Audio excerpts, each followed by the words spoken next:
Prenez la Bible. Deutéronome 2.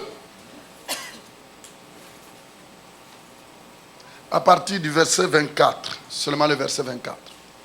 Deutéronome chapitre 2, verset 24. Béni soit le nom du Seigneur. Alléluia. Est-ce qu'on peut acclamer? Acclamer seulement les mains. Ne criez pas. Acclamez seulement les mains. Tapez seulement les mains. Alléluia.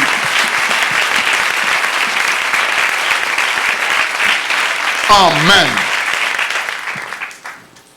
Parle un peu à la personne à côté de toi. Dis-lui. À chaque moment je te vois, tu m'encourages. Dis-lui.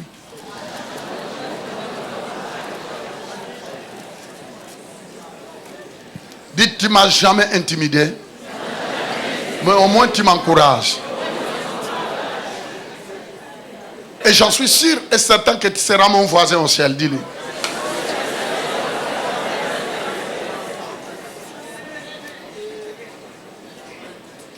Alléluia. Il faut commencer aujourd'hui. On est des amis, on est la famille, nous sommes une équipe. Deutéronome 2, 24. Levez-vous, partez et passez le torrent de l'Arnon. Vois, je livre entre tes mains Sion, roi de Hesbon, l'Amoréen et son pays. Commence la conquête, fais-lui la guerre. Non, j'aimerais bien qu'on puisse le lire. Allons-y, tous ensemble. Allez-y.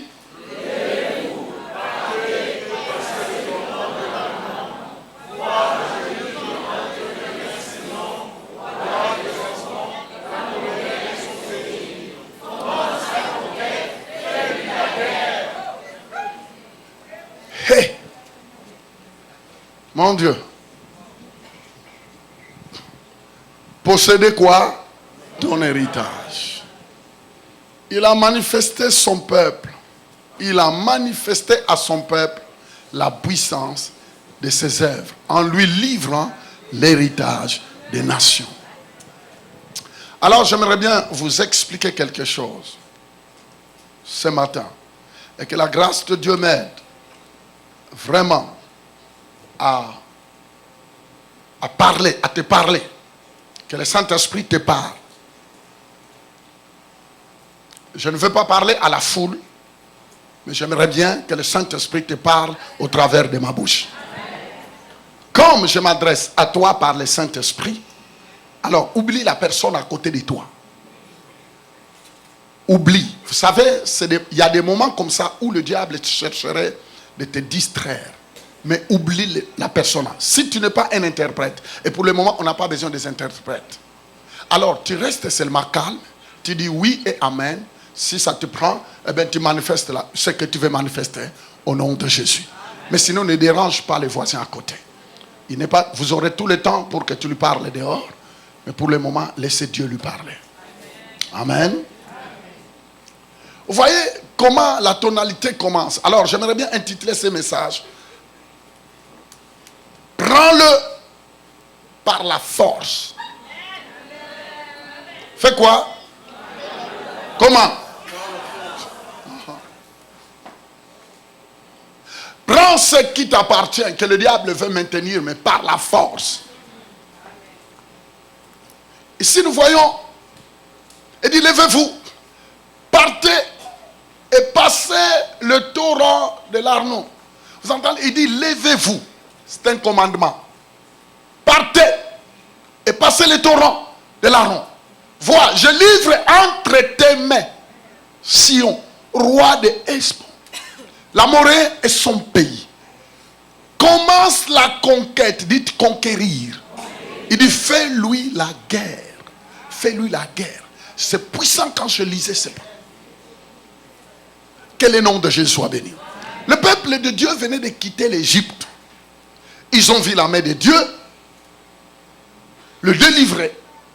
Et si vous lisez en bas, vous allez voir comment Dieu les a donné la victoire. Dites victoire. Pharaon à l'époque, il était vraiment l'incarnation du diable. Il était tellement imbibé de l'occultisme banditisme que personne ne pouvait parler. Dans son palais, il y avait tellement de serpents qui se baladaient. Parce que c'est là où résidait sa force. La magie n'a pas commencé aujourd'hui. Ça vient des siècles. Pharaon, il aimait ça. Il respirait ça. Mais, même quand Moïse se présentait devant lui, en lui disant, Dieu m'a dit que tu laisses aller son peuple. Pharaon lui dit, mais qui est ce Dieu-là? Pour que toi tu oses venir me dire de libérer mes esclaves. Qui est-il ce Dieu-là? Il dit, attends, mais Moïse, il semble que tu t'es trompé parce que tu as grandi dans ce palais. Et tu connais la puissance qui demeure dans ce palais. Comment peux-tu ignorer la force qui habite dans cette maison? Qui est ce Dieu-là qui me fera du tort jusqu'à libérer le peuple? Mais malgré ça, vous connaissez l'histoire, comment l'histoire a pris fin. Il y a eu toutes sortes de problèmes qui s'est passé. Même l'eau s'est transformée en sang. Il y a eu des mouches. Les premiers-nés des Égyptiens sont tous morts. Il y a eu catastrophe sur catastrophe. Avant que Pharaon dise, Moïse, je suis désolé, il y a eu même compétition, il y a eu même rivalité à tel point. Le bâton de Moïse se transforme, Pharaon aussi. Vous connaissez bien. Le bâton de Moïse fait quoi? Se transforme en serpent. Pharaon lui dit, oh, mon petit, dose un peu. Elle dit, magicien, venez, montrez-lui. Il y a eu des serpents. Mais vous connaissez la suite, comment le serpent, provenant du bâton de Moïse, qu'est-ce qu'il a fait? Il a tout avalé pour montrer. Quand on dit manger, c'est autre chose. Mais avaler. Avaler. Prenez même la nourriture. Il y a d'autres nourritures, tu ne peux pas l'avaler. Il faut. Parce que c'est dur.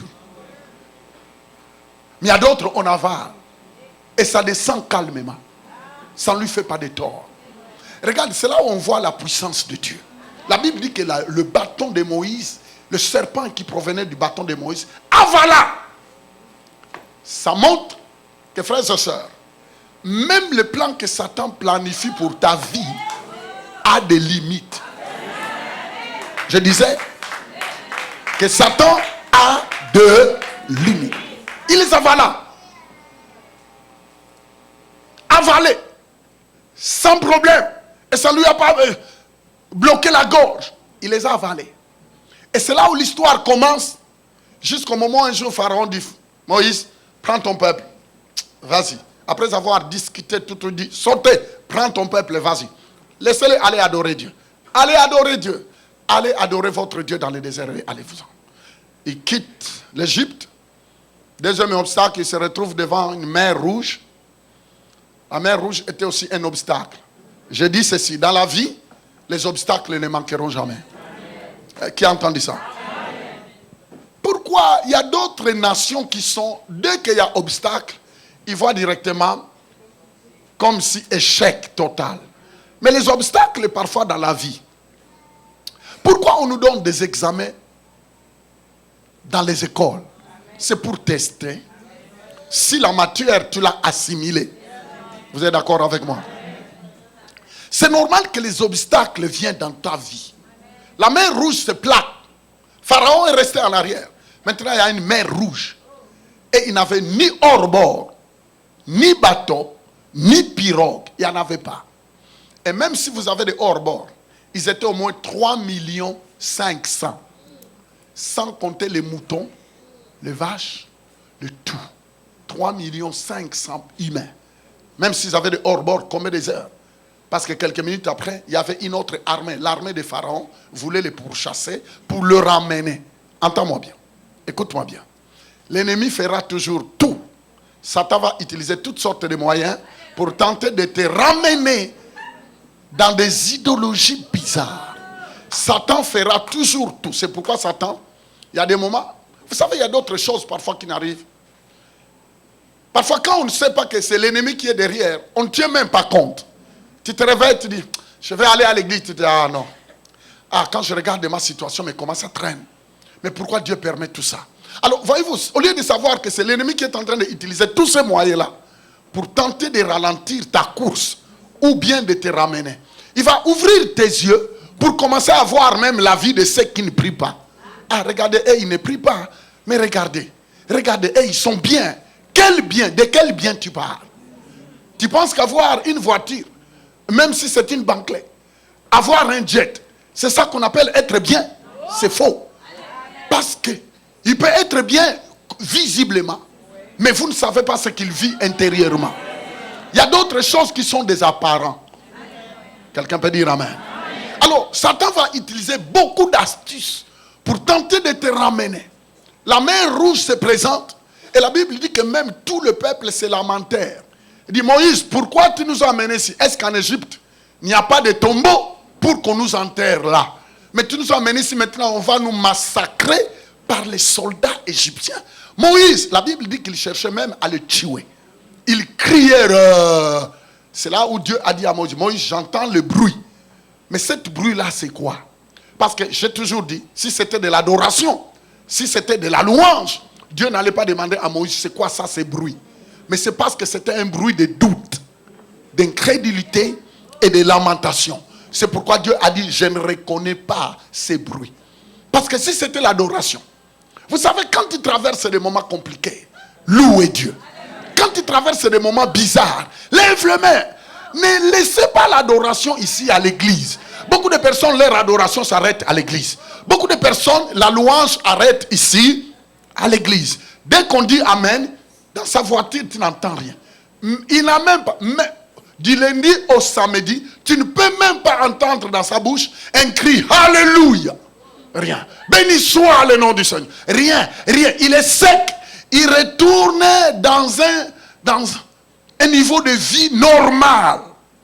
La personne il revient à la normale. Il ressemble à monsieur et madame tout le monde. Non, un enfant de Dieu, un chrétien né de nouveau, du dimanche au dimanche, tu dois rester dans l'atmosphère où toi tu décides quelle attitude, quel comportement tu vas adopter face à la parole de Dieu, face aux éventualités. C'est toi qui dois adopter cela. C'est ça qu'on appelle la vie de la foi. Comme du lundi au samedi, tu peux décider de pleurer, de te lamenter, de voir tout ce qui ne va pas bien, de dire que la vie est impossible. La vie, tu peux massacrer la vie, tu peux dire tout ce que tu veux. Mais vous savez, c'est ton choix. Parce que malgré, ça ne change rien. C'est toi qui dois dire, attends, je porte quelqu'un à moi. Le Tout-Puissant habite en moi. Je ne veux pas que des humains créent l'atmosphère que je veux vivre. J'aimerais bien moi-même créer mon atmosphère. Et les amis, l'instrument que Dieu va te donner pour créer l'atmosphère, c'est ta bouche. Parce que la Bible dit que quand ton cœur est rempli de ce que Dieu dit, ce qui est rempli dans ton cœur finit par sortir de ta bouche. C'est pourquoi la Bible dit c'est de l'abondance du cœur que la bouche parle. Alors il faut se poser la question, qu'est-ce qui remplit ton cœur?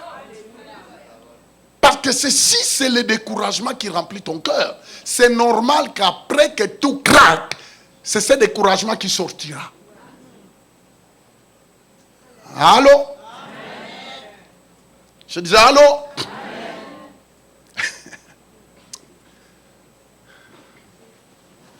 Tu es différent. Et même le diable le sait. Que tu n'es pas un homme comme tout le monde.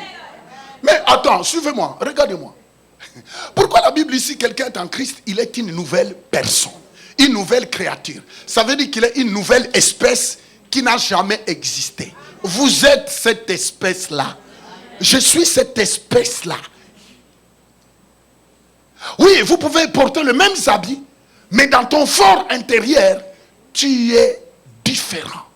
Tu es différent. En fait, tu as la nature de Dieu. La divinité est en toi. Tu es divin. Ah, je n'entends pas. En fait, c'est ça. C'est là où se trouve le problème. C'est là où se trouve le problème. C'est parce que les gens adoptent une religion. Les gens vont à l'église. Ils pensent que l'église, c'est une religion. Ah, tu sais, moi, ma religion. Eux, mais on n'a pas de religion, mais on a Christ. On a la vie de Dieu. On a Zoé, la vie de Dieu. On a la divinité. La Bible dit que toute la divinité de Dieu était incorporée en Christ. Et comme Christ était la divinité totale de Dieu, la totalité de Dieu était en Christ. Quand Christ vient en toi, la totalité de Dieu est en toi. Ça, je sais que le problème est dans ta tête. Parce que quand on dit, oh pasteur, c'est trop dur ça. Toi, tu veux dire que la divinité est en. Mais vous êtes divin. Quand tu donnes ta vie à Jésus, non seulement la divinité vient s'installer en toi, à cause de la personne de Jésus. Mais vous savez, si le diable pouvait te dire ce qu'il voit, mais il ne peut pas te le dire parce que lui travaille avec les mensonges. Qui est là? Amen. Qui est là? Amen. Il faut que notre niveau de vie spirituelle change. Il faut que tu montes dans un autre niveau. Mais pourquoi tu veux ressembler comme ton voisin là qui ne connaît même pas la parole, qui n'a même pas Christ? Et vous parlez de la même manière.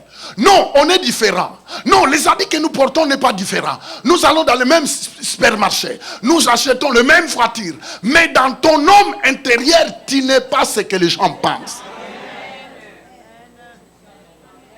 Mais pourquoi même les occultistes nous sèment des troubles? J'étais en train de dire à quelqu'un, vous savez, quand quelqu'un est dans l'occultisme, lui, il te connaît, mais souvent, nous, nous, on ne connaît pas. Et souvent, ça, c'est Dieu. Souvent, nous, on ne se connaît pas. On ne se connaît pas. Mais eux qui sont dans le monde satanique, quand ils nous voient, ils disent, peu importe ton âge, tu peux avoir 12 ans, 13 ans, 15 ans, ce n'est pas l'âge qui compte, mais c'est la présence du divin. C'est pourquoi, et tout le monde, quand il voit quelqu'un de supérieur, il est mal à l'aise. Et regarde un peu, reste un peu avec ton PDG de la société pendant 2 minutes dans ton bureau. À un certain moment, tu commences à bouger les pieds. Et vous savez, dans la déontologie, on voit les mouvements qu'on fait, les signes qu'on... Même la façon de s'asseoir démontre. Il y a des positions qu'on prend. On commence à dire non, on commence à détailler que non, dans l'étude de la personnologie, je ne sais pas. Alors on dit, comme il bouge comme ça, il s'assoit de cette manière, il bouge les pieds, il fait ça. Ça veut dire beaucoup.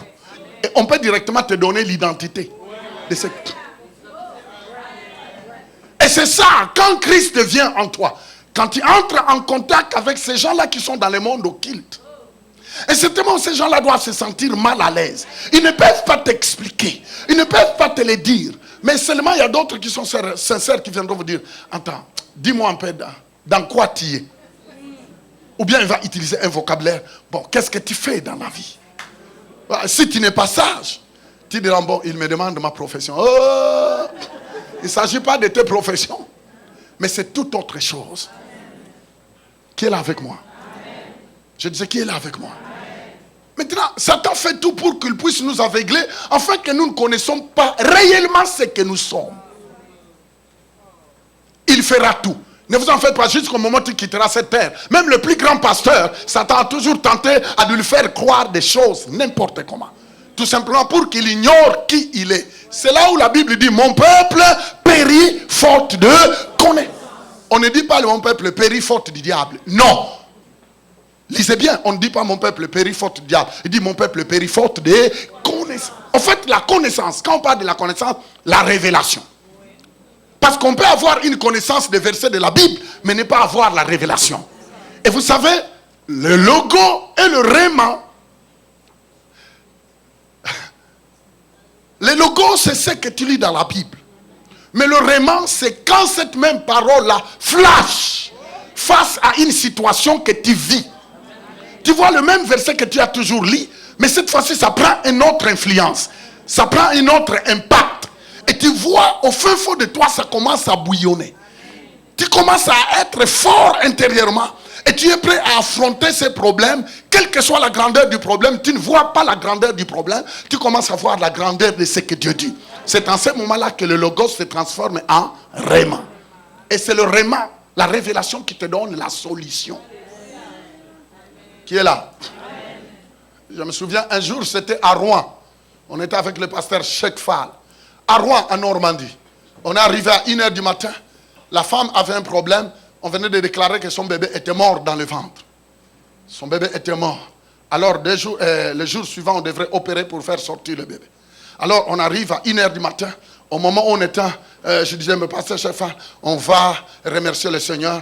Et le Seigneur a donné, et le Seigneur a repris. Le Seigneur m'a dit, est-ce que c'est ça? Je t'ai demandé de faire ça. Et du coup, je sens dans mon esprit une foi. Est-ce que vous savez qu'il y a 9 dons? Dites 9 dons. Parmi les 9 dons, il y a le don qu'on appelle la foi. Et cette foi-là, ce n'est pas la foi normale. La Bible dit que la foi vient de la parole de Dieu. Mais quand on parle du don de la foi, ça n'a rien à voir. Le don de la foi, c'est un don qui peut se manifester. Sur place, ça te rend capable. Tu commences à croire que quelque chose dans l'humain, tu ne peux pas croire. Tu sens dans ton cœur. Parce que le problème qui est là demande une intervention divine. Maintenant, Dieu te donne ces dons-là à ce moment-là. Pour que ça soit en action. Et quand l'action termine, tu vois, tu deviens normal. Même quand on te pose la question. Vous savez, quand les gens parfois viennent, pasteur, vous avez donné une parole, tu avais dit exactement. Mais tu peux m'expliquer? Je dis, mais quand tu me voyais là, je parlais sous l'inspiration. Maintenant, les choses sont finies. Je reviens à moi-même. Ne me demandez même pas. Qui est là? Et vous savez, tout ce qui m'arrive, je sentais dans le fin fond de moi d'imposer les mains dans son ventre. Je posais les mains. Je dis, bébé, écoute-moi. Les amis, au moment où demain c'est l'opération pour faire sortir le mort-né. Je dis, bébé, écoute-moi. Vous savez, le temps de terminer phrase, le bébé donne un coup de pied. La dame crie, ah! Il bouge. Je dis, oui. Et vous savez, quand c'est terminé, on est revenu à nous-mêmes. On est entré dans la voiture. Et puis on a dit, c'est quoi ça l'affaire? Et le bébé aujourd'hui, je crois qu'elle doit avoir entre 30 ans comme ça. Bébé, oui. C'était en Normandie. Oui, on peut donner de bonnes mains d'acclamation. Oui. Demandez le pasteur Cheikh Fall. Oui, c'est vrai. C'est pourquoi je vais vous dire, écoute-moi bien, ne limitez jamais Dieu. Une autre dame, toujours même période. Cette dame-là, on devrait lui amputer la jambe. On devrait couper sa jambe parce que sa jambe était pourrie d'ici jusque-là. Elle s'appelle Rebecca. Elle est congolaise de Brazzaville. Alors, on vient me chercher, toujours en Normandie. Alors, on arrive. La jambe était tellement chaude. Si tu mets le doigt comme ça, le doigt rentre. À cause de pie. On devrait lui amputer la jambe. Je parle à son mari Serge, je parle à Rebecca. Et finalement, la foi commençait à monter. Je dis, Rebecca, crois-tu qu'en priant, Dieu est capable de faire quelque chose? Elle dit, bon, ok, je ne vais pas te suivre. J'ai dit, donnez-moi l'huile. Il y a d'autres personnes, il faut aller au-dessus. C'est pourquoi tu dois développer ta foi pour aider d'autres personnes. Je mets l'huile sur sa jambe. Et dans 2 jours, on devrait amputer. Je mets l'huile. Et finalement, je tiens la jambe. Ça pesait tellement. Je dis, Seigneur, ce n'est pas normal. Tu as dit que par tes meurtrissures, nous avons été guéris. Nous sommes guéris. Et finalement, je priais. Je me posais les mains. Fini, on a pris la voiture, on est reparti. 2 jours après, elle arrive dans la salle d'op. Elle dit, nous aimerions bien faire un peu quelques examens avant d'amputer. Et regarde, il voit que toute la jambe était saine. On lui dit, madame, tu es de quel pays? Elle dit, non, je suis du Congo-Brazzaville. Il dit, non, on te pose la question, tu es d'où? Elle dit, mais quoi? Il a dit, on ne peut pas expliquer ce qu'on voit, mais toutes les pieds sont parties. Ta jambe, le sang coule. On voit qu'on ne peut plus amputer parce que même les gens normaux n'ont pas ce type de... Elle crie. On nous appelle, elle a dit, pasteur, c'est fait. Aujourd'hui, Rebecca a ses 2 jambes. Vous savez, ça, en fait, ce sont des témoignages pour que tu saches que l'évangile n'est pas une philosophie. Il y a un auteur, l'auteur. À Londres, un jour, frère Audi, quand tu arriveras à Londres, demande un certain monsieur Beatty. Le pasteur Maps va t'expliquer. Un monsieur Beatty. Je prenais l'avion, je descendais à Londres. Alors, ils sont venus me chercher à l'aéroport. par le beau-frère de notre frère Thomas. On m'amène à la maison, chez le monsieur Bitti, le temps de prendre un petit déjeuner. Je vois un monsieur qu'on m'amène sur les dos. Sa femme le transportait. Il le dépose. Alors c'est la jeune fille de 8 ans qui portait la natte. C'est comme ça qu'il vit toujours. La jeune fille amène la natte. La dame la transporte. Le transporte sur les dos. Mettre la natte. Et la natte s'est avéré que ça touchait mes pieds. Je dis, ah, c'est quoi ça? Et moi j'avais le sommeil parce qu'il y avait tellement de turbulences dans l'avion. Je n'ai pas pu dormir. Je voulais me reposer un peu sur le canapé. Et finalement, on met la natte. Je dis, mais c'est quoi ça? Je dis, c'est quoi ça? Il dit, oh, il est toujours comme ça. Ils sont de passage, mais ils voulaient tout simplement se reposer avant de continuer. Je dis, Et la natte touchait mes pieds.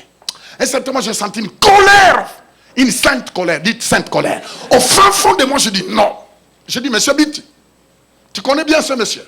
Elle dit, oui, pasteur, ça fait longtemps, il est comme ça. Et il ne peut pas se mettre debout. Il ne peut même pas s'asseoir. Il doit rester dans une position alitée. Je dis, où? Je l'ai regardé. Je dis, monsieur, es-tu prêt à rester comme ça? Elle a dit, monsieur, on a dit ça.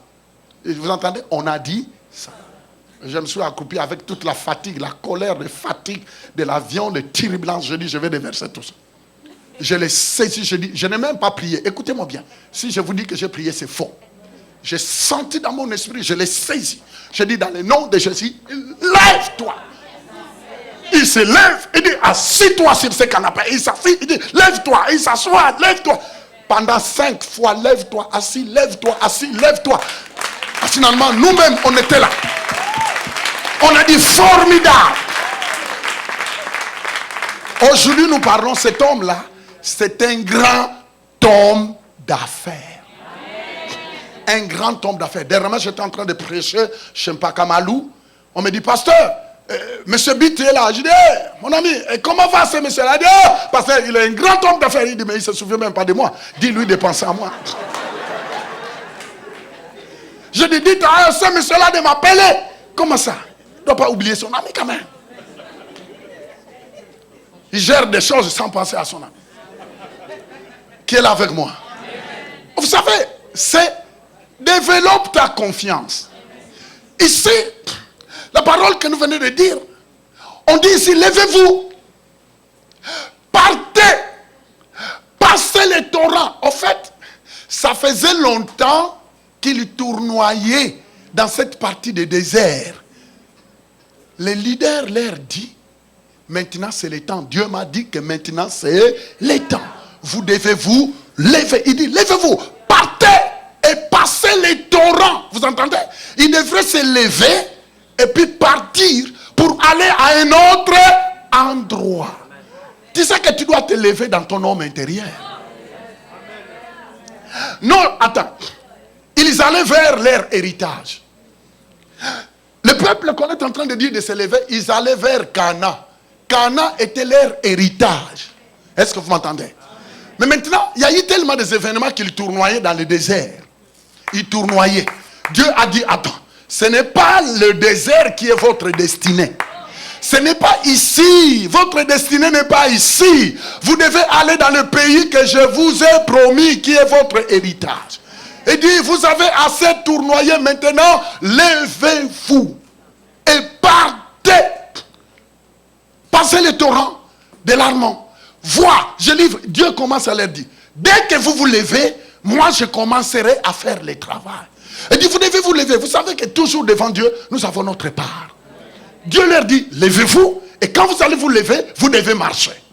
Nous sommes appelés à marcher par la foi. Il dit, marchez, avancez, et il dit, voyez vous-même, quand vous allez faire votre part, et que vous allez vous lever par la foi, et que vous allez prendre ma parole, en disant, notre Dieu l'a dit, nous nous levons, mon Dieu m'a dit, je me lève, et je vais avancer, il y a quelque chose que Dieu te dit, tu verras, il dit, vois, je livre entre tes mains Sion. C'est Dieu qui va livrer. Est-ce que vous savez que quand toi tu te décides de faire quelque part, Dieu va travailler. Dieu va travailler. Et parfois quand Dieu travaille, les choses parfois visiblement ne bougent pas. Parce qu'il y a beaucoup de personnes qui pensent que pour voir que Dieu travaille, il faut que les vents soufflent. Non, il y a des moments Dieu travaille dans le silence. Dans le silence, Dieu travaille. Mes frères et sœurs, Ce n'est pas toujours le bruit qui fait que Dieu travaille. Il y a beaucoup de personnes qui pensent que non. Pour voir que Dieu travaille quelque part, il faut que les gens tombent de gauche à droite. Alors les gens crient power, power, power. Rien. Parfois, power is not. Je veux dire, ce sont des fabrications, des photocopies. Est-ce que vous voyez mon anglais un peu? Bon, alors, voyez-vous, il crie power, power, power, rien du tout. Il y a des choses, il y a des moments Dieu travaille dans ta vie, mais il n'y a pas la chair de poule. Il y a des moments Dieu travaille dans ta vie, les choses sont en train de bouger. Le fait même seulement que tu viennes ici à l'église, que tu t'assois, que tu commences à écouter la parole de Dieu, dans le monde spirituel, les choses commencent à bouger. Les contrats commencent à se débloquer. Les gens qui te bloquaient commencent à se retirer. Les mauvais esprits qui bloquaient tout commencent à dire non, non, non, non. Il y a quelque chose qui se passe. On ne peut plus le maintenir. On ne peut plus le garder dans cet état. Il faut qu'on les lâche. Ah, lâcher. Même la guerre commence entre eux. Entre ceux qui veulent te garder, entre eux qui disent non, laissez-les. Laissez-les parce qu'on ne peut pas. Si nous les gardons encore comme ça, et on risque d'avoir des problèmes. Libérons-le. Je proclame et je déclare qu'il y a des dossiers que les gens qui sont dans l'occultiste ont tenté de bloquer à ton égard, que ce matin que cela se libère. Quelqu'un peut dire au nom de Jésus. Écoute-moi bien, on peut s'asseoir. Je vais vous dire quelque chose. Même la sorcellerie de ta famille n'est pas plus puissante. Parce que si la sorcellerie familiale était plus puissante, moi, votre ami, je ne serais pas ici. Je suis né d'une famille où la sorcellerie faisait rage. Quand je dis rage, rage. Mais vous me voyez, je suis vivant. Et je vivrai. Je ne mourrai pas, je vivrai. Il faut dire comme David, je ne mourrai pas, je vis. C'est que j'ai toujours regretté. J'ai toujours regretté parce que quand toute ma famille était décimée, je n'avais pas ce niveau de foi. Je ne connaissais pas le Seigneur. Parce que si c'est maintenant,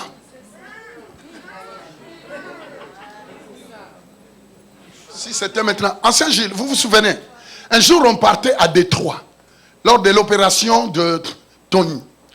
Je parlais au téléphone, je te dis que c'est mon frère. Et j'étais en train de dire à mon frère, même père, même mère, je dis, Titi, faites attention parce que je vois. Il y a la mort qui est en train de te menacer. Vous savez, il dit, oh, vous toujours, vous toujours. J'ai crié, on était avec l'ancien, on était en train de rouler vers Détroit. Je tapais la main, je dis, est-ce que tu as compris ce que je dis? Elle dit, ah ouais, tu sais. 3 jours après, il est mort. Mon frère, même père, même mère, il est mort. Je lui ai averti, mais il n'a pas considéré les choses. Frères et sœurs, vous savez, j'ai toujours dit, quand tu sais celui qui est en toi, les niaiseries là, les petites niaiseries là, un tel. Est-ce qu'il devrait mourir prématurément comme ça? Non. Il est sauvé, il a accepté Jésus parce qu'on est parti lui faire accepter Jésus là sur le lit. Mais ce n'est pas ça. Il pouvait vivre. Il pouvait vivre. Et c'est ça qui m'a fait mal. Je dis, ces gars-là pouvaient vivre. Mais comme les gens pensent que nous, qui parlons de Jésus, on est comme des petits ratés. Et surtout quand tu es de la famille, on dit ni 9 prophètes. Mais c'est bien d'avoir un prophète dans la famille. Et les amis, je disais les amis, Christ en toi, c'est votre garantie. Même si tous les gens de votre famille, les portes ne s'ouvrent pas. Mais si tu demeures, c'est pourquoi Satan ne veut pas que tu demeures dans un endroit où on peut te prêcher comme ça. Parce qu'il sait qu'au fur et à mesure tu es exposé à la parole, ta foi va tellement grimper que tous les plans commencent à s'éloigner. Qui est là avec moi? Je disais, qui est là avec moi? Vois, je livre entre tes mains Sion, roi de Hesbon, l'Amoréen et son pays. Il dit, commence la conquête. Il dit, commence quoi? La conquête, ça veut dire commence à conquérir. Avez-vous déjà vu quelqu'un qui veut conquérir un territoire, qui croise les bras? Mais non. Demandez un peu ceux qui nous ont colonisés. Quand on colonisait, on venait avec la force. Parce qu'on faisait une conquête. On reprenait. On prenait des territoires. Regardez, il y a d'autres petits pays qui n'ont jamais colonisé. Hein. C'est parce que c'était des petits. Ils n'avaient pas le poids. Ils ne faisaient pas le poids. Mais la plupart des pays qui faisaient le poids, ils ont colonisé des pays. Et quand on dit coloniser, ça veut dire coloniser. Dieu leur dit, commencez la conquête, fais-lui la guerre. Il dit commencez la conquête, fais-lui quoi? Vous entendez? Commencez la conquête. Il ne dit pas commencer la conquête et puis commencer à rire. Et puis restez, croiser les bras. Il a dit non, levez-vous, commencez la conquête. Faites-lui la guerre. Mes frères et sœurs, la vie en Christ, c'est une vie où tu dois apprendre à t'élever. Lève-toi par la foi. Lève-toi par rapport à ce que Dieu dit de toi. Lève-toi par rapport aux promesses. Lève-toi par rapport aux prophéties que Dieu a déclarées dans sa parole. Tu dois te lever par la foi. Tu dis, mal. Assez, c'est assez. Je vais avancer vers mon héritage. Avance vers ton héritage. Le Seigneur lui dit, lève-toi et commence la guerre. S'ils ont dit, mais Seigneur, tu es le Tout-Puissant, comment tu peux nous demander de faire la guerre? Nous attendons parce qu'il est écrit que toi, tu es le Tout-Puissant. Tu moissonnes même là où tu n'as pas semé. Seigneur, nous savons que tu enverras des anges. Non, écoutez-moi bien. Dieu n'a pas envoyé des anges. Il a dit, vous, retroussez les manches.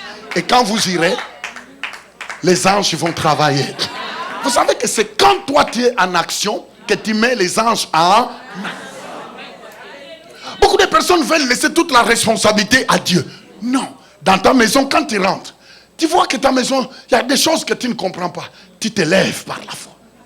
Tu dis, ça c'est mon héritage. Cette maison appartient à Dieu. Cette maison c'est ma maison. Et mes enfants c'est mes enfants. Ceci est ma famille. Mais attends, ce que je vois là, ce n'est pas ce que Dieu dit. Alors je me lève. Je dis dans le nom de Jésus. Tu commences à ordonner. Tu dis dans le nom de Jésus. Cette maison est l'habitation de Dieu. Cette maison, c'est un lieu. Je déclare et je décrète que dans cette maison, Satan, tu ne peux pas régner. Dans cette maison, tu ne peux régner ni sur moi, ni sur mes enfants, ni sur mon argent, ni sur quoi. Tu ne pourras pas régner au nom de qui? De Jésus. C'est quand tu fais ça que le diable commence à dire non. Lui, je ne peux plus lui vaincre comme auparavant. Je ne peux plus faire de lui un proie comme auparavant. Il connaît la vérité. Maintenant, je n'ai pas le choix que de reculer. Frères et sœurs, l'apôtre Paul dit, vous qui devrez déjà être des professeurs. Mais frères et sœurs, par rapport à tout l'enseignement, par rapport à tous les enseignements qu'on reçoit, on doit devenir des Rambo spirituels. Je vous dis la vérité. Il y a d'autres postes qui vous attendent parce que tu ne t'es pas encore levé.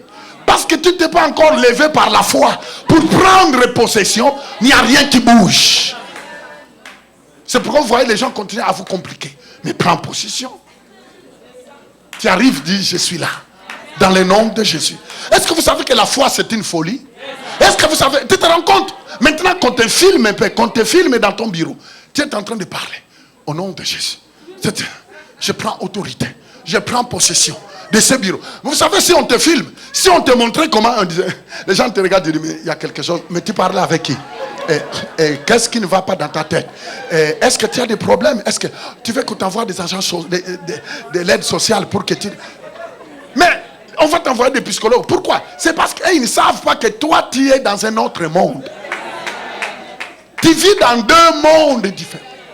Oh, il y a le monde visible et le monde invisible. Dieu leur dit, levez-vous. Frères et sœurs, vous savez que marcher par la foi, si tu utilises la honte, ça ne marche pas. Beaucoup de personnes n'ont pas honte de vivre dans une vie de désordre. Ils n'ont pas honte. Ils peuvent entrer dans l'hôtel, se déshabiller. Ils n'ont pas honte. Mais quand on dit confesser la parole de Dieu, Dieu le voit seulement. Dieu le... Pour insulter quelqu'un, tu n'as pas honte.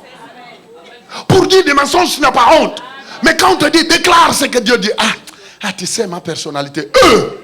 De quelle personnalité tu parles? Qui est là avec moi? Amen. Pourquoi tu n'as pas honte de bêtises? Mais tu as honte seulement de faire ce que Dieu te demande de faire. Voyez pourquoi ta vie est bloquée. Voyez pourquoi ta vie est stagnée. Voyez.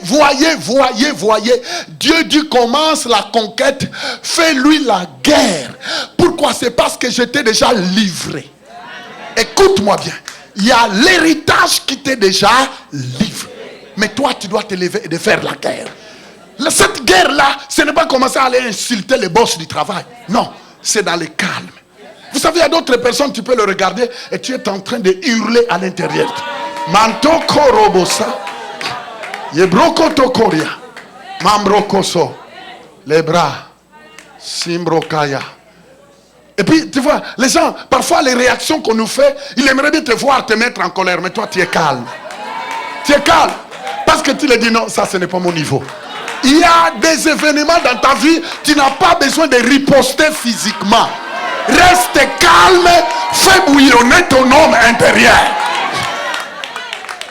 La Bible dit nous ne luttons pas avec la chair et le sang, mais nous luttons avec des dominations, des principautés. Les amis, et s'il vous plaît, utilise ta foi, utilise l'homme intérieur, lève-toi intérieurement, fais la conquête.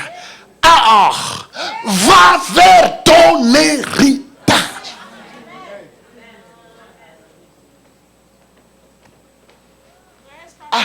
Pasteur, tu sais, je ne suis pas d'origine de ce pays.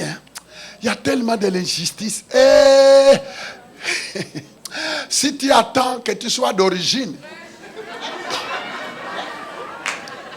Vous savez, c'est ça que j'appelle la bassesse. Moi, j'appelle ça la bassesse. Ah non, si j'étais originaire de ce pays, regardez comment on me traite. Vraiment, si j'étais chez moi, chez toi, prends l'avion, retourne chez toi. Qui est là? Voyez comment on fait douter Dieu. C'est comme si Dieu qui t'a amené ici n'a pas bien raisonné. Voyez pourquoi beaucoup de personnes bloquent souvent leur avenir, c'est à cause de leur bouche. Je vis tellement de l'injustice. Pasteur, s'il savait, je suis maltraité. Les gens ici, ils bloquent tout. Moi, personne ne peut me bloquer. On n'est pas bloquable, on est imbloquable. S'il vous plaît, ça veut dire, quand tu dis que on te bloque, ça veut dire que Dieu n'a pas assez de puissance. Dieu dit, levez-vous, allez à la conquête, parce que je vous ai livré. Qui est là? Je disais qui est là? Alléluia. Christ fut immolé afin de te restituer tout ce qui fut perdu à travers le péché du premier Adam. Vous voyez que Christ était mort à la croix dans le but de te restituer. Dites restitution. En fait, la mort de Jésus-Christ à la croix, c'est pour te redonner tout ce que nous avons perdu à cause du péché dans le jardin d'Éden. Un jour, j'étais en train d'expliquer quelque chose.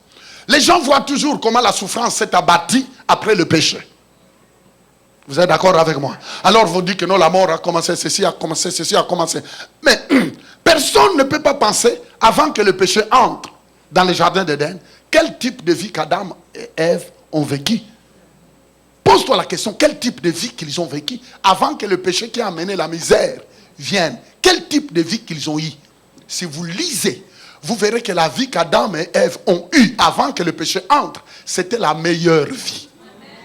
Une vie de délices, une vie de paix, de bénédiction. En fait, la mort de Jésus-Christ à la croix était pour te redonner cette vie-là qui a eu avant qu'Adam et Ève pêchent.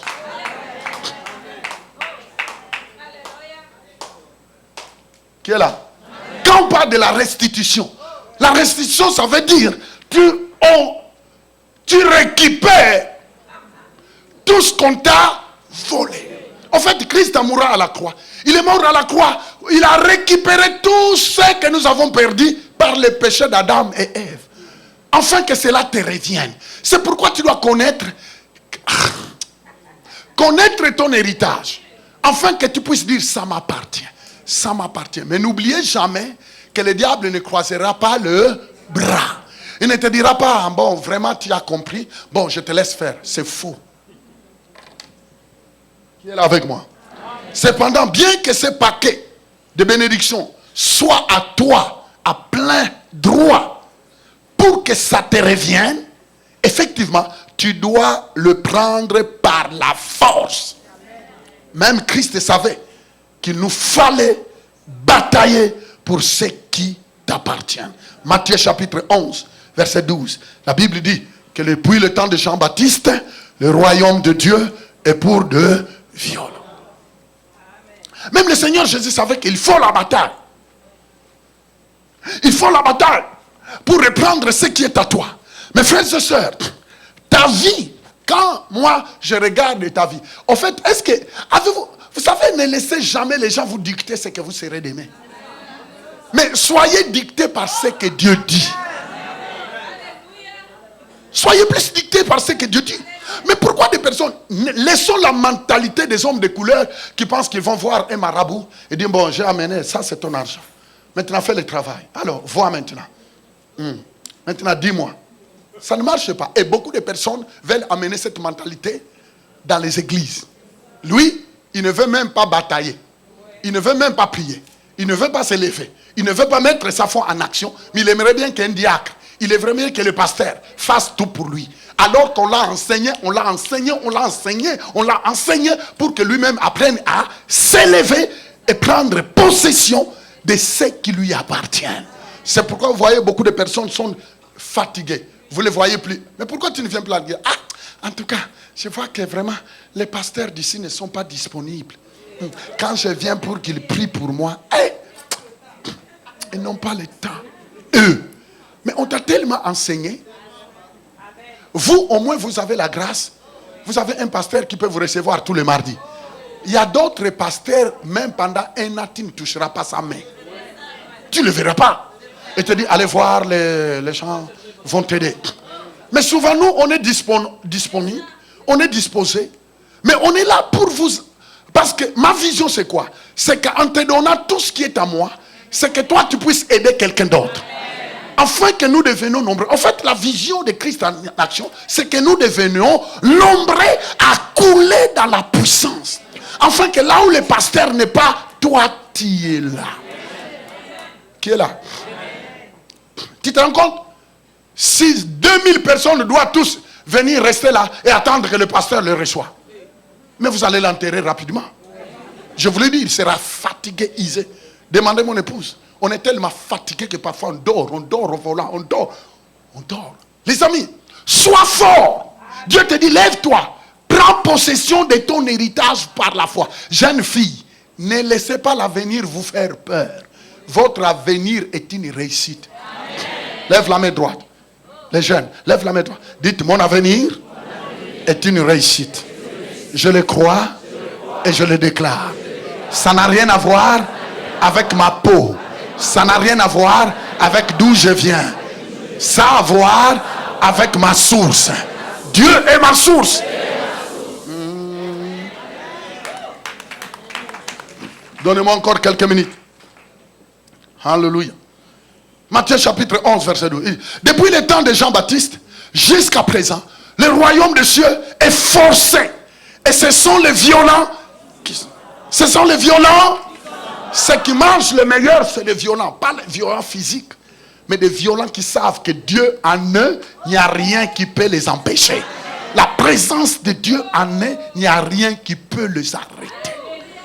Frère, un enfant de Dieu, c'est quelqu'un qui va à contre-courant. Dites à contre-courant. Répétez avec moi, à contre-courant. Répétez encore, à contre-courant. Il y a un jeune de Saint-Hyacinthe.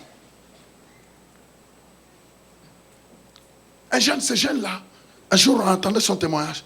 Toute sa famille prie dans une autre église. Mais lui, il vient à Saint-Hyacinthe dans notre église. Alors, sa famille a dit, mais nous prions dans une grande église.